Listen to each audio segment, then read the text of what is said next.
Today 10 years Kekalam. முன்னாடி பாத்தீங்கன்னாக்க சென்னையில ஒரு குட்டி ஜுவல்லரி ஷாப் ஓபன் பண்றாங்க.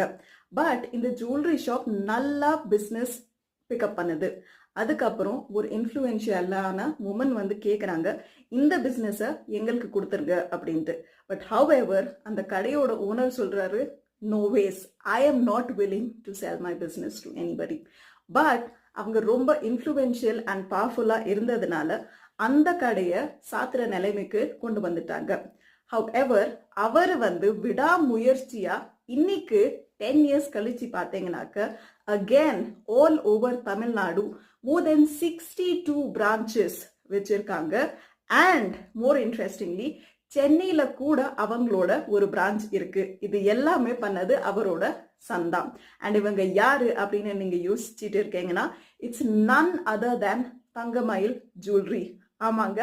அண்ட் இந்த கதையை நான் உங்ககிட்ட எதுக்கு சொல்றேன் அப்படின்னு பார்த்தீங்கன்னாக்க, நம்ம எப்பவுமே நம்மளோட கோல்ஸை அச்சீவ் பண்ணணும் அப்படின்னு யோசிக்கிறப்ப யாராச்சும் அதை கண்டிப்பாக தடுக்கிறதுக்காகனே வருவாங்க. It could be internal forces are external, எது வேணாலும் இருக்கலாம்.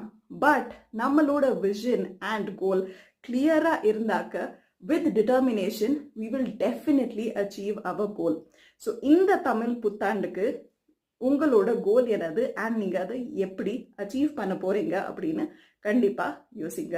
And wishing everybody happy Tamil new year. நன்றி, வணக்கம்.